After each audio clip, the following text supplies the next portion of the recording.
There was a report that was commissioned by the Northern Territory Government called the Little Children Are Sacred Report, the authors of whom are Pat Anderson, an Aboriginal woman from the Northern Territory, and Rex Wild, who is a QC lawyer, a non-Aboriginal person, man.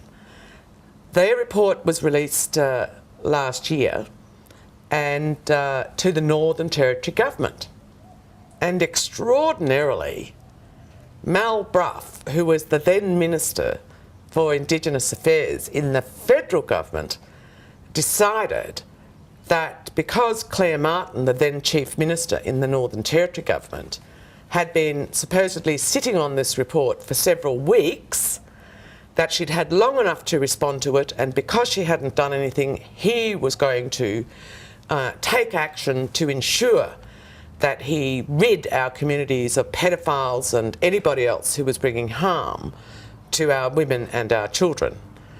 So what he did was announced quite a number of measures, which are the most extraordinary measures and the most blatant abuse of our human rights and the most racist measures you would come across in recent history anywhere.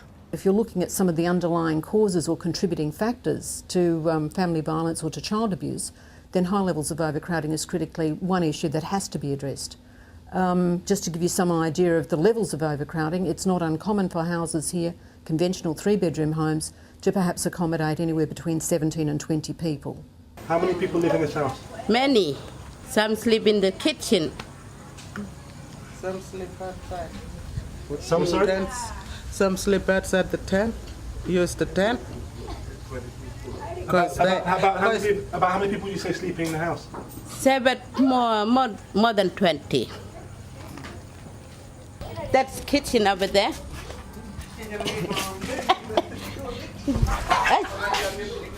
This is my kitchen outside, and that's toilet and laundry, and my room is over there.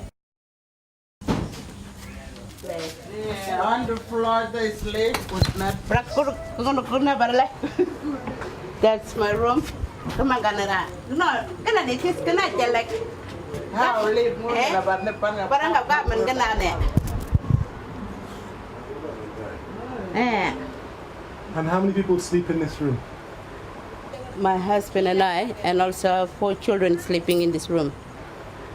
There's been a failure to understand that many of the laws that deals with Aboriginal people and has dealt with Aboriginal people in the past are very much laws based around apartheid and systems of apartheid.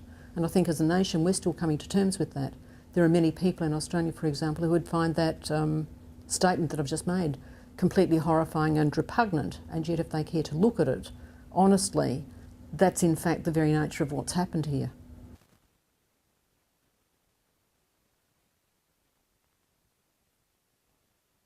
What does that sign mean outside your house? That means that no alcohol can come into this yard. No one can drink alcohol on these premises. Is this the only house on the street that's... No, there's one house down the road, about 2 houses down. That's the same as this. What about next door? Can they drink alcohol next door? Yeah, they can drink there. They're allowed to drink alcohol in their house. Filipino, I think they are. But there's no alcohol allowed in this house? No. As you can see, the first offence is $1,100. The second offence is $2,200.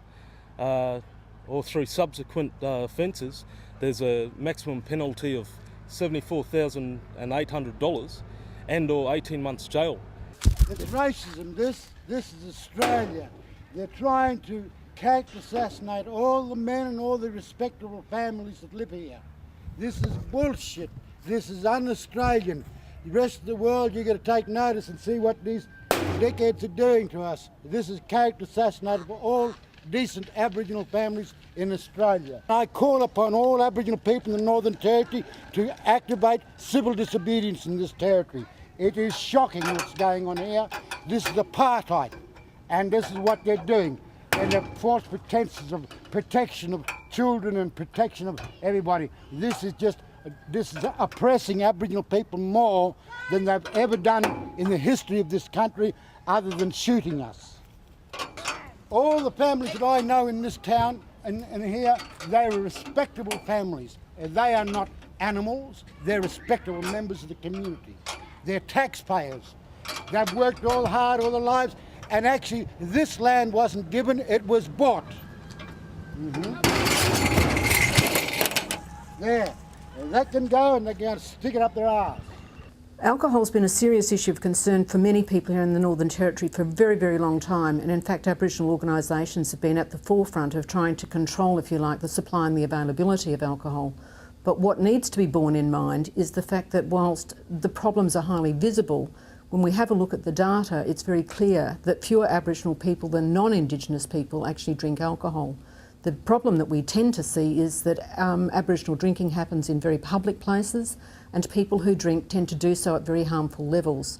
So whilst we recognise that alcohol is a serious issue of concern in communities, again we're not entirely sure that the federal government's approach to trying to deal with that particular problem is necessarily going to be a solution in the way that they've currently proposed.